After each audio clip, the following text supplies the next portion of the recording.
I went thrifting to a thrift store that I've never been to before, and the trip turned out to be okay. I didn't find any groundbreaking brands, but I did find a lot of my bread and butter brands. These are brands that I tend to pick up a lot because they flip quickly and for a decent profit. So that's the main benefit of the bread and butter brands that I'm going to be sharing with you, that they flip quickly, the profit is decent. But another is that these brands are more common than the more high-end brands you may have heard about. So you'll be more likely to find these at your thrift store than those other brands that we all love to find, but we just can't expect to find them every single time. I know for me, it's really beneficial to supplement my reselling income with these bread and butter brands, because sometimes the higher end brands take a little longer to sell and they're harder to come by. Before we jump into the thrift haul, make sure to support my channel by hitting the thumbs up down below, and don't forget to hit the subscribe button as well for more reselling content like this one. Let's get started with these shoes. First, I'm going to show you the BOLO brands and then some of the more newer brands that I've never picked up before.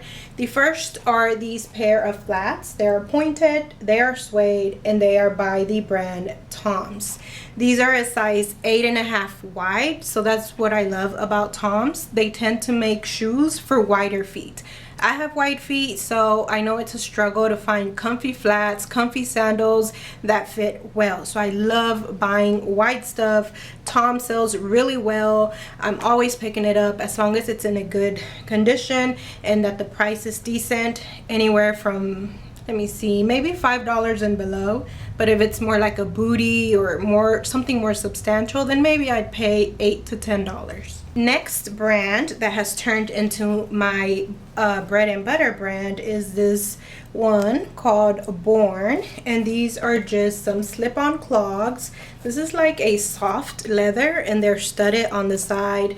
They have this wedge going on here, and then this material is like plastic but it looks like wood, so I thought these were nice. They're also a bigger size, in a size 9, and this brand tends to do good for me. I expect these to flip for anywhere from $25 to $30. Another brand that I pick up a lot is the brand Clarks, and these again are just a pair of simple slip-on mules with the one button. This is black suede. They look a little bit busted, but once you stuff them inside, they don't look that bad. These were only maybe $2.50, so that's about how much I will pay for these shoes. Sometimes I go a little bit more above, like $4 or $5. On special occasions, I will even pay up to $10, $12 for a pair of Clarks if they are like a tall booty or something that is more trendy. So this pair of flats is nothing special. It is by, I'm pretty sure this is a Walmart brand, Time and True it says. So they're just some simple black flats. They were only like $1 something, and again, the reason I got them is because it's a 8W down here. That means they're 8 wide. People are always looking for wide shoes, so even if these only sell for like $10 or $11, I'm okay with that. I just got them with the hope that they will sell quickly because they are wide. Then we have these pair of cute kids. This is like a plush, and it is a, what is it called, camel print plush kids. That is what the brand tag looks like. These are not special. Kids don't really move that quick for me. They do a lot of collaboration, like with Kate Spade, and those can bring in good money, but these are just simple. Mainly I got them just in case my daughter would like them, but she didn't, so I'm gonna go ahead and list them. They weren't that expensive and they look like they've never been worn. Everything is in good condition. They even still have this little thing in here, and these are, by the way, size 5.5. Next we have this pair of shoes by Weijun Bass. I know there's like a Bass and Company something or the other, but these can do really good. I've sold them in the past. I'm just saddened because I didn't realize that the sole was coming off, so these are basically trash. I'm going to go ahead and redonate this, but just so you see, they were $5 and it was half day off, so they were actually $2.50. These would have done really good because they're in great condition. other than that part being loose. But that just goes to show that you need to be very careful when picking up shoes. In this particular thrift trip, I made sure to scoot to the side, check all the shoes. I even do this to them to make sure everything's intact, and somehow I still missed this. So make sure you're always looking all over the shoes. Kind of don't tug too hard because you don't want to damage it, but just kind of tug at it a bit to see if it's coming loose or not, because you'd hate for something like this to happen to you where it's basically lost money. This brand is Asics. I think I have a pair of shoes by them in my store right now that hasn't sold. They're in decent condition. They do need a little cleaning in this white part right here, so I'll make sure to take care of that and then have them listed. And the size is also a great size. They are a size 10.5, and these are women's sneakers. This is a new to me brand, and I don't know how to say it, Volatile. Never heard of this brand before, but these sandals did catch my eye because they're chunky. They have the platform. They have this, what would you call this? It's not cork, is it? Maybe called cork. I know it's not espadrille, but they're just some chunky wedge sandals, which I need to get listed as soon as possible, because we're into September now and I want to make sure these have a chance to sell before the warmer weather ends completely. This is also a new to me brand. It's called Caressa. So just some simple black flats, suede leather, and this little embellishment here in the front. Maybe like some evening going out type shoes, so I'll make sure to put that in the description. But these are size 6, so it is a smaller size, which I prefer bigger sizes, but 6 sells as well. And the last pair of shoes is by a brand that is not new to me, but I don't think I've ever picked up a pair of shoes by this brand, and it is Dolce Vita. There's some snake print booties. So Dolce Vita, I have a dress that's been sitting for a long time. I already dropped the price to like $20 or so. So I wasn't too interested in this in the beginning, but because of the style, I decided to go ahead and do comps anyway. I did, and they seem to be doing really good. Fall is coming up, it's booty season, so I expect these to sell at a pretty good amount and in a decent time frame too. Now we're moving along to jeans. I have a pile high of jeans right here, and pants as well. We'll be mixing them and doing those together. The vast majority of the things that I sourced yesterday was in this category. And in the beginning of this video, I forgot to tell you my average cost of goods for this trip, but I'll be sure to insert it somewhere here on the screen when I'm editing. And also, I didn't tell you, but this is a pretty big thrift haul. We have 60 items to go through, so let's get going. The first BOLO brand in the jeans category is, of course, American Eagle. I'm still learning about what does good in this brand and what doesn't. It's just like Levi's. Not any pair of Levi's that you find at your thrift store will bring in good money, but if you find the right style and size, it can. So that's the same thing with American Eagle. These are next level stretch. They're super high-rise jeggings, and these are size 4. These are almost the same. They're the American Eagle, but they're called the Dream Jean, and these are a bigger size and a size 16. So these I expect to do well because they're a bigger size. They're super high-rise. They're jegging, and yeah, it's a trendy brand. The next bread and butter jean brand is Lane Bryant. These are called the high-rise bootcut jeans. So that is what these look like, and they just have this white leg down here. These are from a product line called the Flex Magic waistband. So anytime I find these that have some sort of trendy characteristic, whether it's high-rise, boyfriend, girlfriend, distressed, paper bag waist, button fly, any of those kind of trendy features, if a plus size jean has it and the brand is, you know, kind of okay, like Lane Bryant, then I will pick it up. The next 2 pair of jeans are also Lane Bryant, but they're just different styles. This one is a mid-rise straight jean. Straight is in as far as I know, so I think these will do okay. These are a size 20, and again, they're from that Flex Magic waistband where they're supposed to, you know, stretch a little bit more than usual around the tummy area, which is always helpful. The next one, as I said, is also Lane Bryant. These are size 14 and these are called the High Rise Girlfriend Straights. So a lot of good features going for this pair of jeans. I expect it to go anywhere from $25 to $30 and to flip within 2 to 3 weeks. Next brand that I tend to pick up a lot, as of lately at least, is Cut From The Cloth. I used to stay away from these jeans because at the beginning of my reselling journey, I picked up a pair of Cut From The Cloth jeans that sat for a very long time and didn't end up giving me that much profit. Sometimes that happens though. At the beginning of your journey, you pick up a brand that wasn't the correct size or style and it just leaves like this bitter taste in your mouth. So that was the case with me for this brand, but I've been picking it up a little bit lately and it sells a little bit on the slower side, but not too bad. Within 2 months, they'll sell at a decent 24 bucks or so. They are on the more plain side. I normally do like to pick up these when they're super embroidered, more like Miss Me type jeans or silver jeans. So even though these are super plain, the size is larger at a size 14. So that's why I went ahead and got them anyway. The next bread and butter brand is J. Crew, but I mostly like to pick up the ones with this cursive. I will pick up the ones that have the older label, which is more like a regular font, but those I like to pick them up when they're super cheap. So this is what these look like. They're just some regular dress pants. They actually do have a style name, but I forgot what it's called. These are size 14, a larger size, which is why I went ahead and got them. Next up, we have Cabby. These are a pair of Cabby jeans. They're the curvy skinny.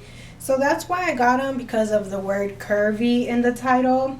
They're size 6. Cabby is a brand that I pick up a lot, but Cabby is a brand that is all over the place. A certain piece can get you $5, $6, $7 and another piece can get you $40 or $50. It just depends on what it is. So make sure to do your research when you're buying Cabby. Don't pay up too much for it if the comps don't show that it's selling for high amounts. The next one is also Cabby, and these are just some preppy button front pants. There's buttons all here.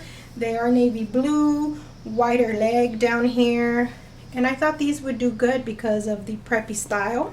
7 jeans by Melissa McCarthy. I don't pick up all 7 for 7 jeans, only these that are in collaboration with Melissa.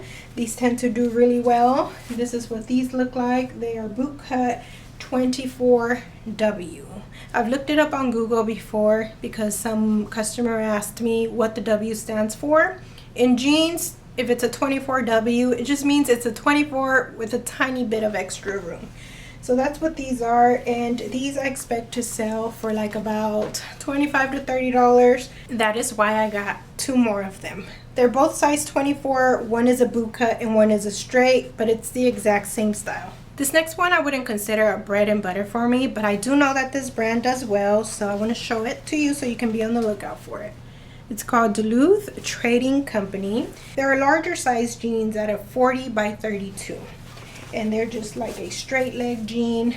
This brand, I found it in shorts, and those shorts flipped very quickly. This is like an outdoor type brand, so I expect those to do really good. And I think that's the end of the bread and butter portion of the pants and jeans. The rest that I have to show you here aren't really bread and butter brands. They're just things that I decided to pick up and give a try. One of them being this pair of Vince Camuto green pull-on pants. They have the tie at the bottom here.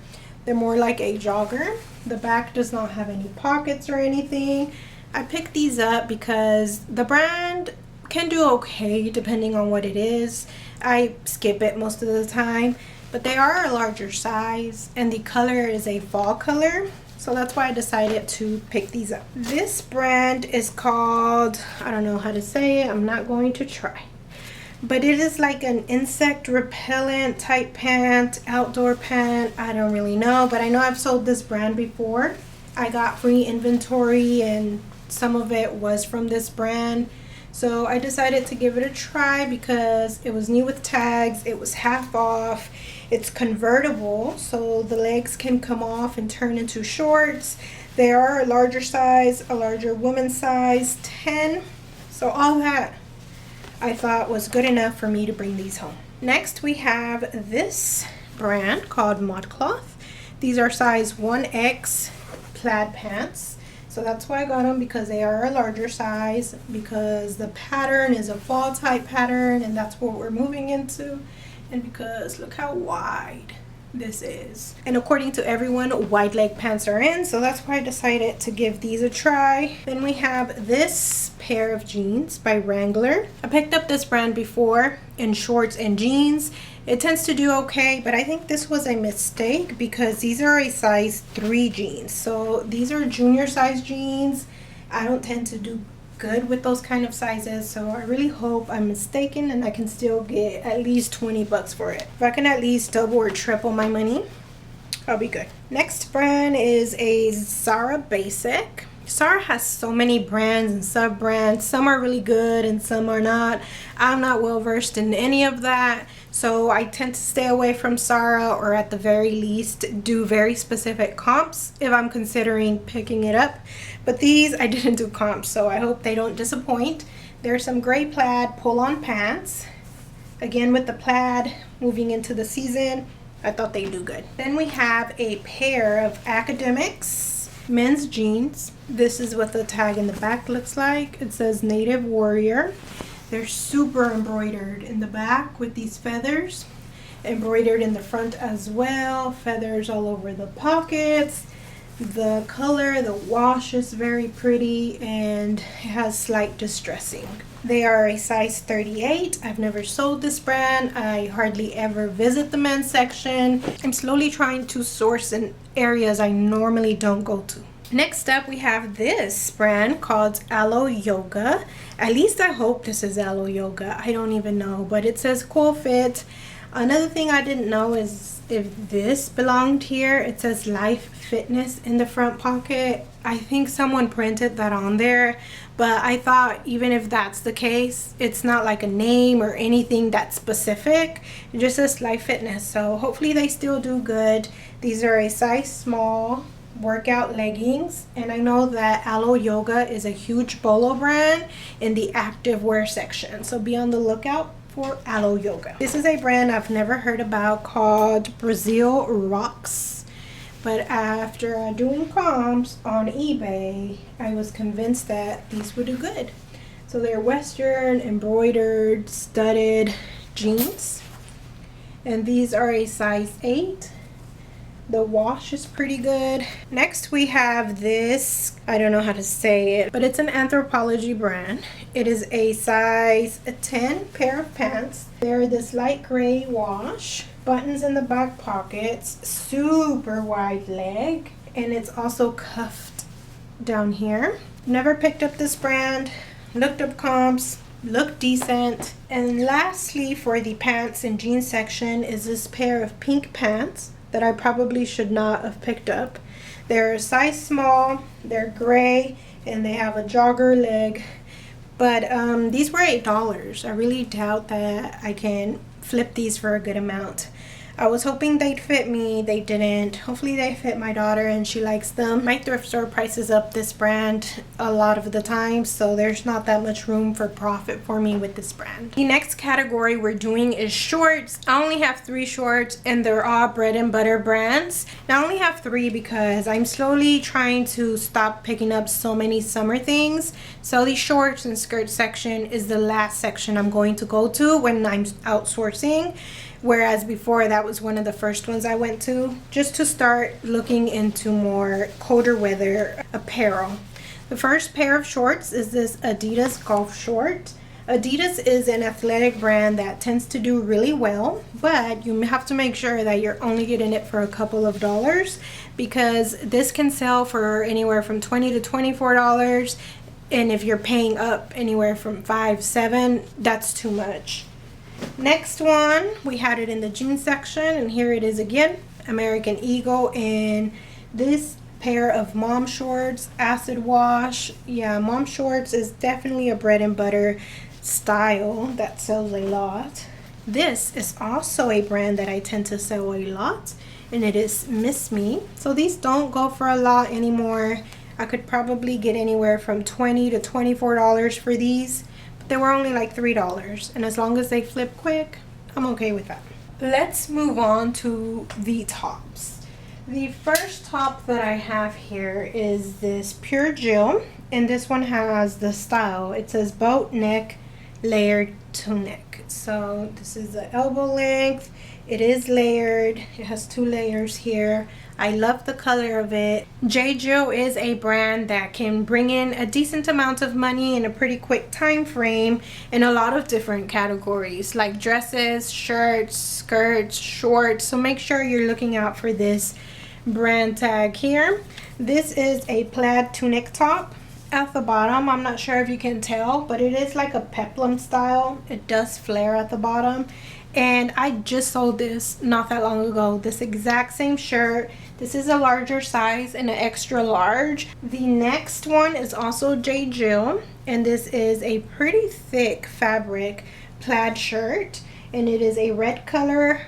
It was very fall-like. Then we have Torrid, which you know I love to pick up. It sells for a decent amount and very quickly oftentimes. So this is just an adjustable spaghetti strap stripe pattern button front shirt. Very loose and flowy, in a size 3, so that's a 3XL. Soft surroundings. This is a brand I will always look up when I find it. If it's in a decent condition and the style is one that is selling really well on Poshmark, Mercari, and eBay, then I'll pick it up. So this is a blouse that has different buttons. Each button is different, and I've sold this exact same blouse but in a cream color. This one's a little bit larger in a 1X, so I thought it was a no-brainer to pick it up. All I have to do is copy and paste the description. It's a larger size. I expect it to do good. So that was it for the bread and butter in the top section. The rest of it, I pick it up sometimes. Some of it is new to me. I'll let you know as we go along. The first being this Disney shirt with the Lilo and Stitch graphic. This is a kid size shirt. I know that Disney stuff can do well because a lot of people like to buy this kind of merchandise when they're going on a Disney vacation. So anytime you find a Disney item for adults or kids, make sure to look into it. Next we have a dress by the brand, let me see if I can say this, Nanette Lepore. It's a snake print pink flowy dress. It's like very skater like at the bottom, just flares out. The only problem with this dress is that this waist tie is missing. The comps look decent. I'm not sure if I should have picked it up though because of the missing waist tie. Summer is almost over, but I'm going to try to list it very competitively to try to get it moving very quickly. This is a Lucky Brand thermal rib top with some bell sleeves. I picked this up on Style alone. I didn't look it up. I have terrible luck selling Lucky Brand in tops, but I decided to give it a try anyway to see if this changes my mind on Lucky Brand, but as of lately I try to stay away from it. This is an Adriana Papel thermal top. It is an extra large, so it is for plus size. It is kind of a waffle knit. Has some unique cuffs here, the v-neck. I've sold this brand in dresses many times, but never a plus size top. But since fall is coming, it is new with tags, I decided to pick this up. This is a brand I've never picked up, Knox Rose, but I love the color. It's like a mauve purple, has this embroidered in the front. It is ribbed and it is long sleeve, so even if this doesn't bring in a lot of money, the price was super cheap, and it is long sleeve, a great layering piece. I'm just slowly trying to build my cold weather inventory. This here is a Harley Davidson button up men's shirt in this burgundy color. Has this Harley Davidson embroidered logo here, and it is new with tags. I wish I had something going on in the back to make it a little more valuable, but it is long sleeve. The color is perfect. This may have been a mistake. It is by the brand REI, which I have sold before in some outdoor hiking pants. I remember them doing good, but for some reason, I don't feel too confident about this top. It is a light blue striped top. There was 2 of them, but I decided to only get one since I wasn't so sure. The other one was green. I should have got that one, but I decided to go with this one because it is in a little bit better condition. So this is just like an outdoor top. This is a brand that I picked up before, Brooks Brothers. The top I picked up before was women's, and it was like a merino wool blend, and it did pretty good. So I decided to give this men piece a try. It is a button-down shirt, dress shirt, and I got one more, and this one is a white and purple stripe. This one is a size 10, and this one is a size 16, this plaid one. I didn't do comps on this next one. It is a rag and bone button down snake print men's top. I don't know how it'll do. I know rag and bone can do well. Sometimes the jeans sit for me, but when it comes to tops and dresses for women's, it sells. So I just wanted to go ahead and give a men's rag and bone a try to see how it does.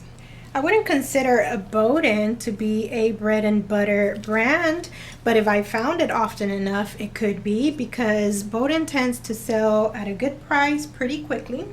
This is a polka dot bird print dress. I didn't see, however, that it has a stain here on this bird, so I'll have to try to stain treat it and get that off, just so that it doesn't lower the value too much. It is cinched here at the waist, and it is just knit, lightweight, a good summer dress that I need to stain treat and get listed as soon as possible. Here we have another Adriana Papel item, and this is a lace dress. It is this pretty blue color. The only reason I got it, I think, is because it is new with tags, and it is a larger size and a size 10. I don't really like the design much, but I hope it does good. I've not sewed a coral orangish lace dress before, but it was more of a going out type style. This seems a little more modest, but I hope it sells. I didn't look up this either. It is an airy dress. This is like a brand that is part of American Eagle. It's a size small tunic dress. The main reason I got it is the color, because it looks like a fall color. It has this embroidered here mid through the arm, and it's just a very lightweight tunic type dress.